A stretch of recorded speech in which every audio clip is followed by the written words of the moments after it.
नमस्कार। मैं विनोद वत्स, शुरुआत जी नेचुरोपैथी चैनल एंड एंटरटेनमेंट में आपका स्वागत है। आज मन हुआ कि आप लोगों को कोई कहानी सुनाई जाए। जी हाँ, और कहानी का शीर्षक है प्राइवेट यूनिवर्सिटी वर्सेस सुसाइड।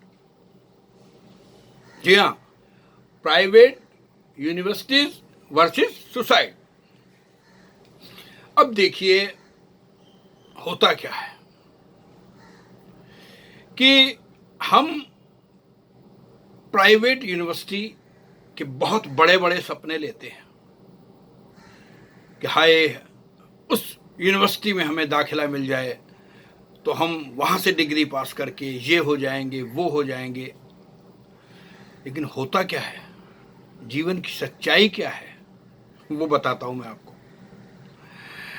अच्छा, आप ये मान लीजिएगा कि मैं ही समझ लीजिए एक छोटे शहर से आया हुआ एक ऐसा खिलाड़ी हूँ जिसके मन के अंदर बहुत बड़े बड़े सपने हैं, और वो सपने वो इस प्राइवेट यूनिवर्सिटी में आकर, प्राइवेट यूनिवर्सिटी मतलब आप उसे बॉलीवुड कह लो, टॉलीवुड कह लो, हॉलीवुड कह लो, क्योंकि सब वुड की बनी है, लकड़ी की, सबके पास दिल नहीं है, सब बस। तो उस यूनिवर्सिटी में दाखिला लेने के लिए छोटे शहर से निकल पड़ता है सपने लेकर कि कुछ करना है। अब उसे मालूम नहीं कि यहाँ आकर उसके सपने बनते हैं, बिगड़ते हैं, क्या होता है।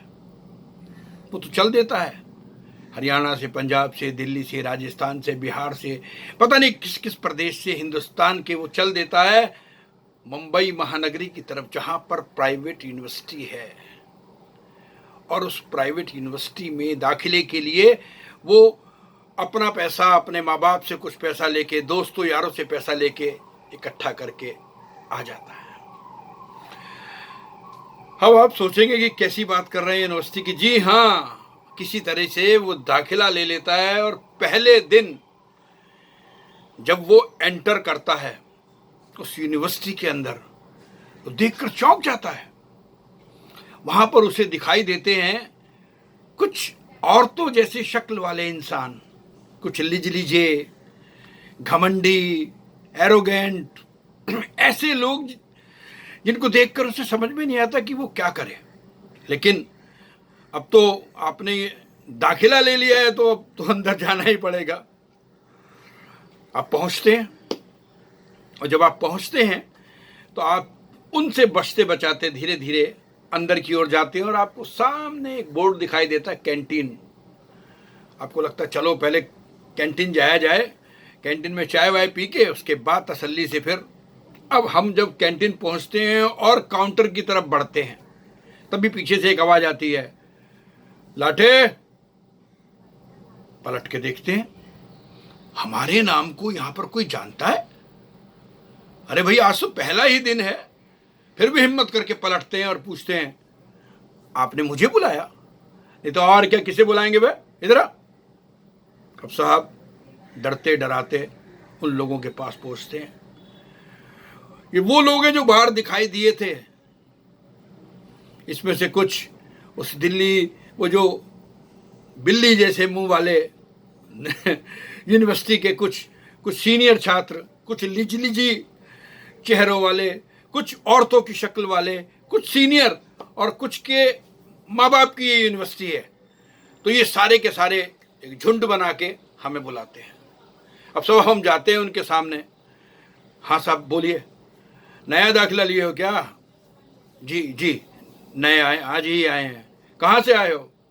जी बिहार से। अच्छा, अरे बिहारी में एक्टिंग करोगे? जी नहीं। अच्छा, एक बात हम आपको बताना भूल गए कि इन लोगों की एक और टेंडेंसी है। अगर इन लोगों को नए आने वाले व्यक्ति का चेहरा, लड़का या लड़की कोई भी, लड़के के चांसेस थोड़े से ज्यादा गड़बड़ है, कि अगर उसका चेहरा या उसकी चापलूसी इन्हें पसंद आ जाए तो समझ लीजिए ये इनके ग्रुप में मर्ज, इनको काम भी मिलेगा, नोट्स भी मिलेंगे, इनके पेपर के अंदर नंबर भी अच्छे आएंगे, इनको किसी तरह की कोई दिक्कत नहीं होगी। इन्हें एनुअल जो कॉलेज का फंक्शन होगा उसके अंदर भी इनको दिक्कत पार्टिसिपेट करने के लिए चांस दिए जाएंगे। लेकिन अगर बदकिस्मती से इनको किसी का चेहरा पसंद नहीं आया तो बस समझ लीजिए अब आप, सोशल बहिष्कार, सोशल डिस्टेंस, मतलब अब वो आदमी इस यूनिवर्सिटी में अपना जीवन कैसे गुजारे ये भगवान ही मालिक है। अब साहब कैसे तैसे करके हम उनके सामने गए, हमने उनके सवालों का जवाब दिया और हम निकल लिए अपने कमरे की ओर। लेकिन हमें लगा कि हमारा भी सोशल बहिष्कार हो जाएगा, क्योंकि उन्हें हमारा चेहरा पसंद नहीं आया। दिन बदलते रहे, हम अपनी तैयारी में लगे रहे जी जान से, लेकिन हमें लगा कि कुछ हो ही नहीं रहा है। कहीं कोई नोट्स नहीं, क्लास के अंदर बैठते तो प्रोफेसर हमें पढ़ाता नहीं, हमारा लोग मजाक उड़ाते, कैंटीन में जाते तो मजाक उड़ाते, कहीं से कोई काम नहीं। एनुअल फंक्शन हुआ, एनुअल फंक्शन के अंदर बहुत बड़ी पूरी यूनिवर्सिटी की भीड़ के अंदर बड़े बड़े लोग, उनमें उनके बाप दादे भी, जिन्होंने ये कहते हैं कि ये हमारी इंडस्ट्री है, ये हमारी इंस्टीट्यूट है, ये हमारी यूनिवर्सिटी है। गलती से हमारी पे निगाह पड़ जाती है उन लोगों की। ए लाठे इधर आ, हम डरते डरते स्टेज के ऊपर चढ़ते हैं, हमारे पांव कांप रहे हैं कि अब हमारा क्या होगा। लाठे सुना बहुत बॉडी बॉडी बना लियो जी? नहीं बस वैसे ही, चलो कमीज निकालो। डरते डरते भैया कमीज निकाल दी, दंड बैठक लगाओ। अरे दंड बैठक के साथ हमने तो पुशअप भी मार दी। क्या नाम बताया तुमने? लाठे। अबे सरनेम क्या है? जी लाठे। अबे जी बस लाठे वर्मा। अबे वर्मा क्या होते हैं ये? हैं वर्मा होते हैं क्या ये? हैं नलका खींचने वाले? मेरे सरनेम की क्यों बेइज्जती कर रहे हैं सर आप? प्लीज मुझे आपको जो करना है मेरे साथ रैगिंग कीजिए ना, लेकिन मेरे सरनेम के साथ आप ऐसा क्यों कर रहे हैं? मेरे पिता का दिया हुआ सरनेम है। Shut up. हम चुप हो गए। अब आज से ये तय हो गया कि अब हमारा पूर्ण रूप से बहिष्कार फिक्स। अब हमें कोई नहीं सुनेगा, अब हमें कोई काम नहीं देगा। हम मंच से जैसे तैसे उतरे, प्रोग्राम खत्म हो गया, लेकिन हमारा शोषण शुरू हो गया। अब हमें उस यूनिवर्सिटी में कोई देखता ही नहीं, और हमारे दिमाग में डिप्रेशन ने घर भर लिया कि हमारा क्या होगा, हमारी जो मैंने नोट्स बनाए हैं उन नोट्स का क्या होगा, छोटी छोटी चीजें मैंने की है, मुझे डिग्री मिलेगी या नहीं मिलेगी, और कुछ समझ में नहीं आया। और अल्टीमेट हमने निर्णय लिया कि हम सुसाइड कर लें, और हमने सुसाइड कर लिया। हमारी गलती थी, और हम आने वाली पीढ़ी से एक बात कहेंगे कि अगर आपको इन लिजलिजे औरत जैसे शिखंडी लोगों से बचना है, जिन्होंने अपनी हुकूमत बना रखी है, तो छोटी छोटी नाटक करो, छोटी छोटी स्किट्स बनाओ, छोटी छोटी फिल्में बनाओ, अपने लोगों को लेके काम करो, अपने अपने शहरों में काम करो। आज तो डिजिटल का जमाना है, बड़े बड़े प्लेटफॉर्म है आपके पास, क्यों इनके पीछे भागते हो?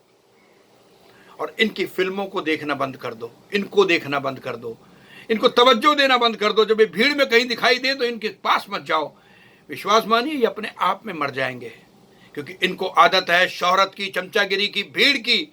जो वो छिटक जाएगी ना, तो ये भी वैसे ही मजबूर हो जाएंगे जैसे मजबूर मैं हो गया था आत्महत्या करने के लिए। बस इतना ही कहूंगा कि और कोई दूसरा इस तरह आत्महत्या ना करे। छोटे छोटे काम करो, छोटी छोटी फिल्में बनाओ, शॉर्ट फिल्म्स बनाओ, नाटक करो, अपने अपने शहर में करो। इन लोगों के पास मत आओ, इन लोगों के तलवे मत चाटो। परमात्मा देख रहा है, इनका क्या हश्र होगा देखते रहिएगा आप। वो परमात्मा की लाठी की आवाज नहीं होती है। खुश रहिए, स्वस्थ रहिए, मस्त रहिए, हंसते रहिए, और अपने अपने धर्म का पालन करते रहिएगा। मेरे मन में ये व्यक्तिगत विचार थे जो मैंने एक व्यंग के तौर पे कहे हैं। अगर किसी को बुरा लगा हो तो भाई थैंक यू।